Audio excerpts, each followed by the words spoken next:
Frida,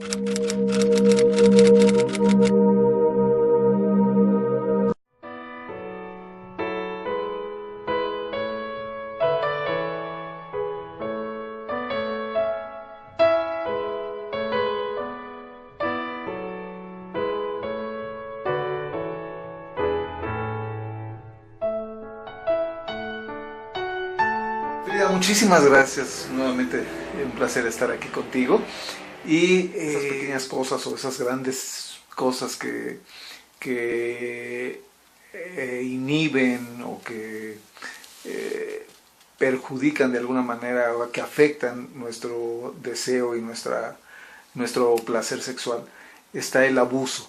Y parece ser que lamentablemente pues en nuestra sociedad es algo bastante común. ¿Qué nos podrías decir al respecto? Una gran causa para el displacer, para no encontrarse con el placer con uno mismo, el abuso sexual. Y digamos que la mayor parte de los abusos se dan en las mujeres, pero también mucho en los hombres. Perdóname, antes de continuar, ¿cómo se define el abuso? Muy bien, gracias por la pregunta. Mira, el abuso es una situación de poder, no es una situación sexual. O sea, pueden dos personas de la misma edad, uno ejercer abuso sobre otro nada más por el poder que hay en la relación. Se da generalmente también el abuso en gente mayor, ¿no? Digamos que un hermano mayor con una hermana menor o un extraño, o se dan muchas veces en casos en nuestro país y en cualquier país, abuso de la persona que se tendría que tener la mayor confianza, como sería el caso del abuso de un padre con una niña, ¿no? Con una hija. Y esta es la causa de abuso, digamos. O con un hijo. O con un hijo, exacto. Es la forma de abuso más dañina y más... ¿Qué más consecuencias tiene? Que más consecuencias a largo plazo y muy difíciles. ¿Por qué? Porque es la persona que normalmente tendría que ser la que te provee la atención, el cuidado, el cariño, ¿no? Y bueno, principalmente porque es un acto de poder y también porque las personas chicas no están listas, los seres humanos cuando somos niños no estamos listos para una penetración, no estamos listos para una experiencia sexual completa. Y con todo y todo, o sea, nosotros durante toda la vida tenemos vida sexual, digamos, pero la vida sexual de un niño tiene que ver con la curiosidad, con el aprendizaje, con ir descubriendo, con la masturbación, con el tocarse, con el jugar con otros niños, sin que haya una situación de poder, digamos. Lo que sucede en el abuso es que es un acto de fuerza, de forzar al otro a hacer algo que no quiere, con el poder, ¿no? Yo tengo un poder sobre ti, yo te voy a forzar, por medio de intimidación, por medio de chantaje, por medio de manipuleo, y no le vas a decir a nadie, por medio del secreto, ¿no? La gente que efectúa, digamos que el victimario efectúa este acto de abuso sobre la víctima, empleando todos estos recursos, estas cuestiones de poder, de fuerza. De fuerza, claro, puede ser fuerza, pero también puede ser manipulación. Convencimiento y usando todo esto que te digo del secreto. Entonces, más que nada forzando al otro a hacer algo que no está listo, que no quiere, que no viene desde sí.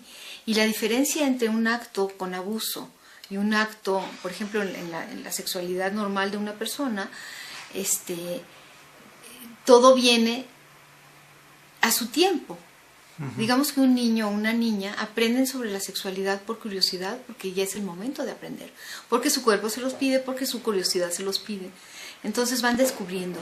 Y hay una diferencia muy grande entre descubrir o ser forzado a algo que no estamos listos, que no es nuestro momento para aprenderlo. Pero ¿quieres decir que si una persona induce al otro a hacer algo que no quiere, pero no hay fuerza, sino hay lo que diríamos en términos muy coloquiales coco wash o manipulación, o no sé cómo? No, el inducir puede ser una manipulación, pero no el que no lo fuerce físicamente también, que no importa, aunque no sea con forcejeo físico, igual es un abuso, igual es un acto manipulatorio. Si yo estoy, o sea, si la persona no está de acuerdo. O sea, ¿qué es lo que define una relación sexual abusiva, sana y libre? sana? Uh-huh. El que haya consenso, el que las dos personas quieran meterse en este tipo de relación. Cuando no hay un consenso, cuando una se ve obligada a hacer algo que no quiere o que no está lista y que no quiere y se ve forzada por la intimidación, por la seducción, por la manipulación, entonces no es un acto libre. Pero aunque es un acto donde realmente da abuso. Pero aunque quisiera, es decir, si una persona mayor de 18 años uh-huh. Se aprovecha del deseo que pueda tener tal vez un niño o una niña de 9 años para hacer tal o cual cosa, es un abuso, porque esta niña no tiene deseo, no puede tener un deseo sexual maduro. Bueno, aunque lo tuviera, niña, pero... Y aunque lo tuviera, no está lista para la experiencia. O sea, simplemente porque no es todavía una persona consciente de sus actos. Claro, no es una persona consciente de sus actos, sino lo está eligiendo. Cuando no hay una elección, no hay un consenso, hay abuso. Ahí es donde podríamos establecer la diferencia.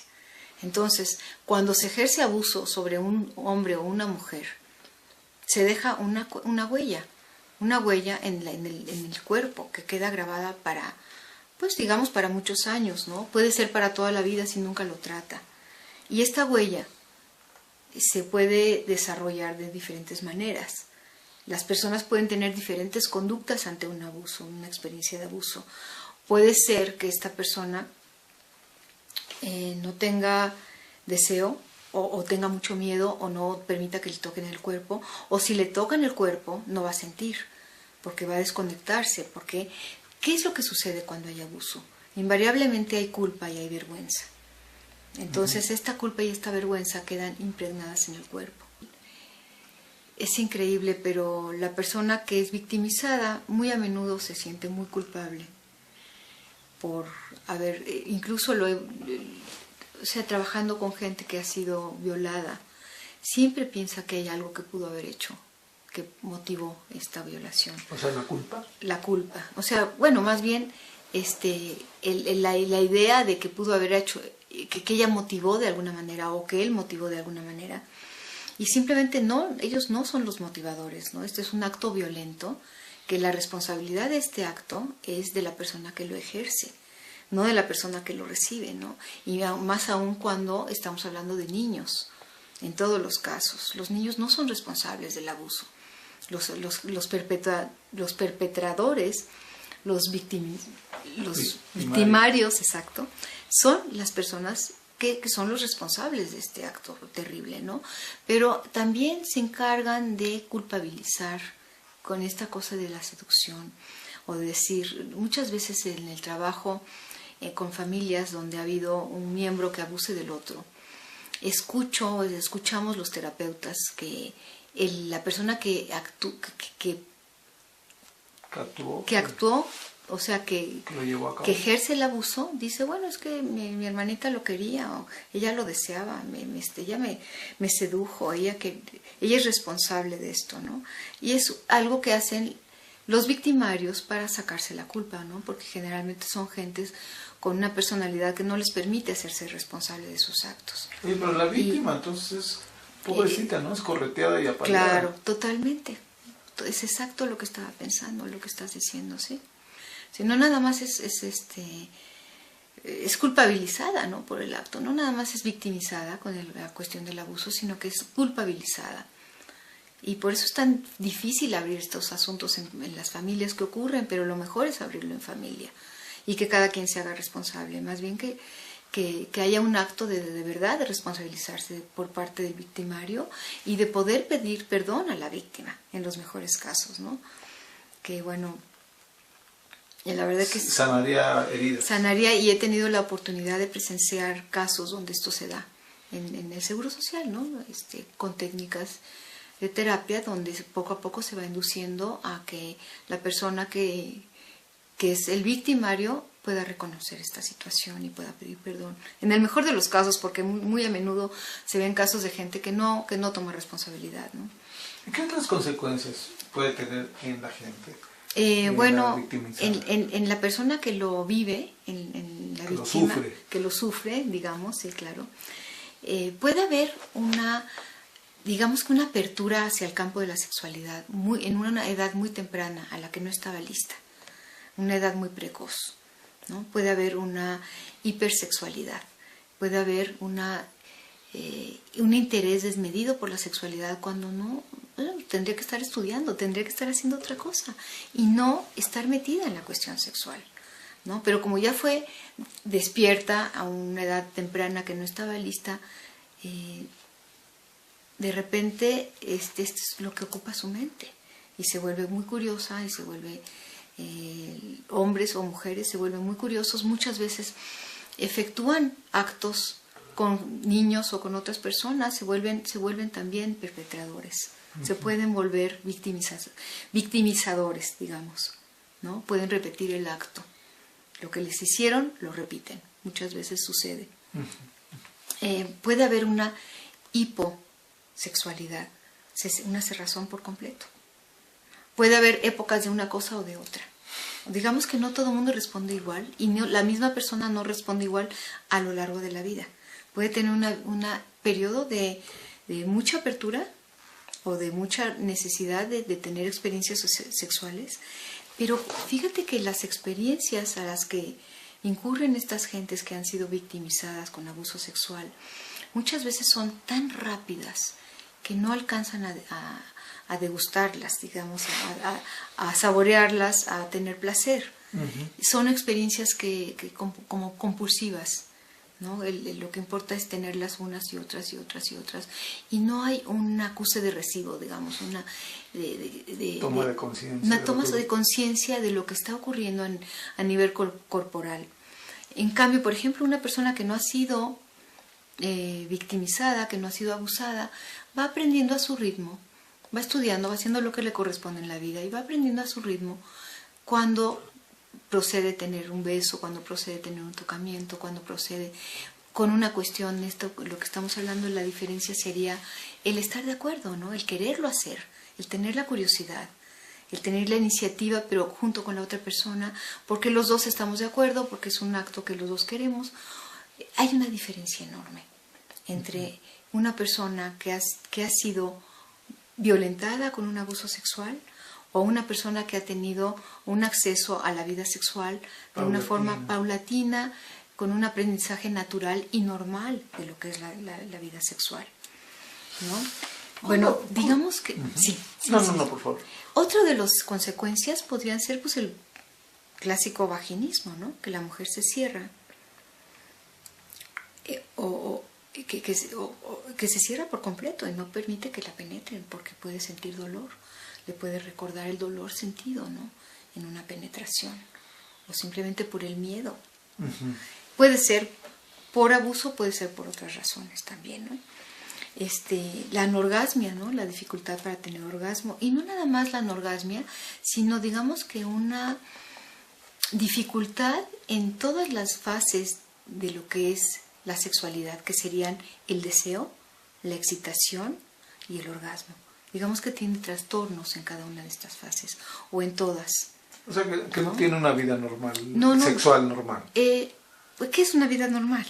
Porque hay tanta gente abusada que ya no sé si la norma es la vida de la gente abusada o los que no fueron. Pero digamos que tienen una vida más truculenta, ¿no? Más complicada, más de ir y venir, más confusa.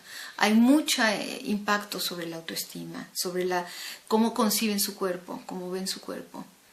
Y también hay muchos problemas con trastornos de alimentación en personas que han sido abusadas. No quiero decir que toda la gente que tiene trastornos de alimentación tiene que tener un abuso, pero sí mucha gente que ha sufrido de abuso sexual. Una de las formas de manifestar este abuso es mediante trastornos de alimentación, que puede ser anorexia, bulimia, atracamientos, atracones con la comida, digamos que comen en demasía, y de la misma manera comen como efectúan el acto sexual, de una forma desmesurada, de una forma sin tragar el bocado bien, sin degustar, sin saborear la comida, ¿no? Igual en el sexo, sin saborear el sexo, sin entender lo que están haciendo, sin tener una plena conciencia Y claro, y otra de las cosas muy importantes es que se meten en situaciones de riesgo, ¿no? Es como que aprenden, no hacen una diferenciación clara entre lo que es una situación consensuada, sana, apropiada, a una situación de riesgo. Muy a menudo son víctimas de otros abusos en relaciones de muchas maneras, en el trabajo, con las amistades, y no delimitan, no ven claramente cuando hay una situación de riesgo. Es otra de las consecuencias. Pues tener sexo sin protección, okay. Tener sexo con gente que te está utilizando, que no te quiere o que te lastima, yeah. o tener o meterse con gente que está en malos pasos, ¿no? O con gente que tiene actos delincuenciales, con gente complicada, con gente que no te va a regresar nada bueno para ti, sino nada más te va a seguir a usar. Exacto. Y las relaciones de uso son muy peligrosas. Creo que de esto no hemos hablado, ¿no? Pero es otra de las cosas, de los temas, grandes temas que creo que son importantísimos. El usarnos como objeto, el no vernos como el otro o como sujeto, sino como objeto. Wow. No vernos como persona, como otro igual, sino como alguien del que puedo abusar, que es inferior, que no es igual a mí. Y bueno, todas estas cosas que tienen que ver con el abuso, que tienen que ver con no haber empezado la vida de una forma digna como ser humano, ¿no? De no haber sido dignificado. Obviamente, baja autoestima, el no tener límites en el comportamiento, el no saber los límites, ¿no? Que tiene que ver con las conductas de riesgo. No ponerle límites a otros, no tener límites en mi propia en la propia conducta. Perdón, y esto de los límites, tú te refieres no solamente al ámbito sexual. No, me refiero a todo, a todo. Y no quiero decir, y tampoco quiero decir que esto le pase a cada persona. Creo que estamos hablando de un tema muy serio el día de hoy, ¿verdad? Así difícil, es, difícil, con doloroso, muchas aristas. Con muchas aristas y doloroso y difícil. Sí. Y tal vez por lo mismo necesario, ¿no? Se debe de tocar. Sí, necesario. Y fíjate que es de los bloqueadores del erotismo que quedan como muy escondidos. Pero porque no, mucha gente no recuerda experiencias. Las tiene vividas. Digamos que algunas de las vivencias de abuso suceden a una edad preverbal, cuando todavía no sabemos hablar y no nos acordamos bien de lo que pasó. Pero todas estas acciones quedan impregnadas en el cuerpo. Entonces a veces no podemos decir, pero están ahí. Pero están ahí y las actuamos. Claro. Es un factor que inhibe el erotismo. Yo iría tal vez un paso más allá de decir un factor que incide directamente en tu salud mental, corporal, sexual. En tu salud en general. Y esto, bueno, claro que tiene repercusiones en la sexualidad y en todas las áreas de la vida. Tienes razón. Es que como que estamos hablando de la sexualidad y de repente el tema del abuso tiene, como dices tú, muchísimas aristas y muchas repercusiones. Hablamos de los trastornos de alimentación. Mira, yo también quería aclarar algo. No toda la gente que vive estas experiencias las significa de la misma manera, le da el mismo significado.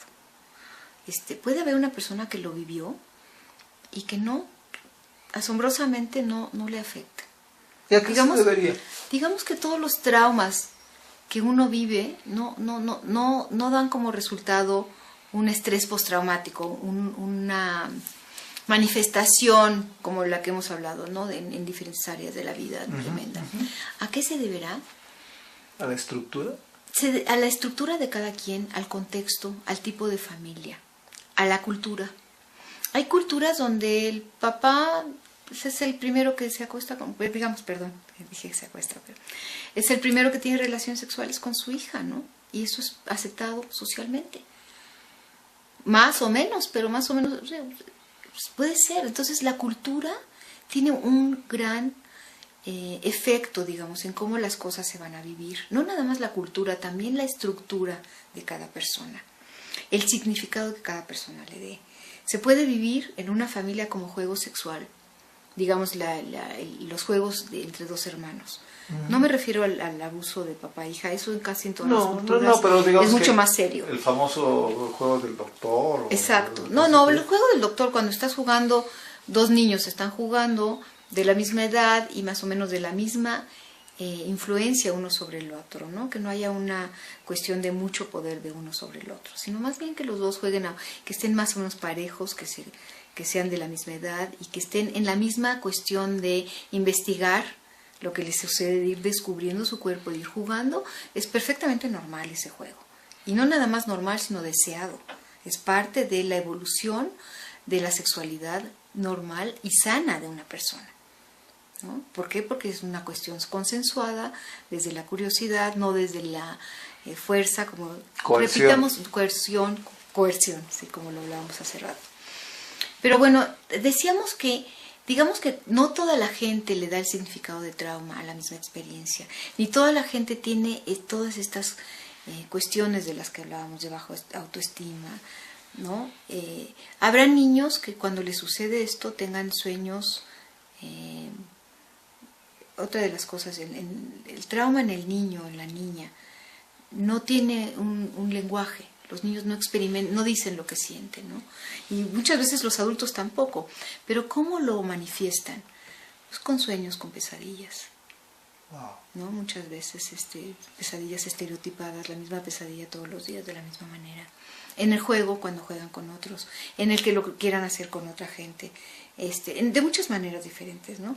Pero bueno, creo que nos estamos saliendo un poquito de tema. Para redondear, no toda la gente que ha sido víctima de abuso sexual lo manifiesta de la misma manera. Hay una gran gama, y hablamos ya de eso, y hay gente que no lo recuerda como algo doloroso, que lo recuerda como un juego sexual, porque en su familia había endogamia, porque en su familia se permitía, porque en su familia, por X razón, porque la cultura o porque el contexto. Así era y punto. Exacto. Entonces, es algo muy, muy interesante como ver cómo no todos los seres humanos respondemos a las mismas experiencias de la misma manera, sino que el significado que le vamos a dar a la experiencia va a detonar cómo se va a manifestar esta experiencia. Y dime una cosa, para aquellos que no son tan afortunados y sí, esto es traumático, que les causa trauma, ¿sí? Etcétera, ¿qué hacer? Bueno, primero déjame decirte una cosa rápido antes de qué hacer, que una persona que ha sido victimizada y que lo ve, le da el significado de trauma, es mucho más vulnerable a que le sucedan cosas terribles de este tipo, de volver a caer en situaciones de riesgo, de volver a ser victimizada, de volver a tener abusos o otro tipo de abusos. ¿Okay? Eso es algo, creo que lo dijimos de otra manera, pero quiero decirlo de una persona que ha sido victimizada es más vulnerable a seguir siendo victimizada. Gente que sí lo vive como un trauma. Como algo, sí. Pues la verdad es que hay que trabajarlo. Y sobre todo en los niños, perdón que te interrumpa, sobre todo en los niños. Los traumas se tienen que trabajar, se tienen que revisar, se tienen que volver a hablar, se tienen que desmantelar. Y los niños pues es difícil hacer una terapia de hablar, no como con los adultos. Los niños se tiene que hacer una terapia de juego. Con terapia de juego salen adelante. Y te digo que la psicoterapia es una forma extraordinaria, pero existe también la meditación. Y existen tantas cosas hoy en día que se pueden hacer para proporcionarnos mayor fluidez y desenvolvimiento en el cuerpo. Pero, o sea, acá el meollo del asunto es darte cuenta de que fuiste abusado y, bueno, ser consciente, verbalizarlo, etcétera, y ahí empieza tu curación. Sí, ahí empieza, pero también no es nada más la cuestión mental de la conciencia intelectualizada, sino la cuestión sensorial de aprender a sentir. Esto tendría que ir acompañado con toda una cuestión de somatización, de aprender a sentir, de soltarse, y esto se hace paulatinamente, porque una persona que ha sido traumatizada y que no quiere que la toquen, no la puedes tocar. La tienes que ir tocando poco a poco y tiene que ir aprendiendo a cómo puedes sentir placer poco a poco. Perfecto. Pues Frida, muchísimas gracias nuevamente por tu tiempo y por tu paciencia y por explicar también las cosas. Gracias a ti, ojalá y que haya quedado claro. Y cualquier pregunta, bueno, ya saben. Tenemos tu mail y todo, y por favor comuníquense conmigo, me va a encantar. Gracias, Frida. Gracias a ti, hasta luego.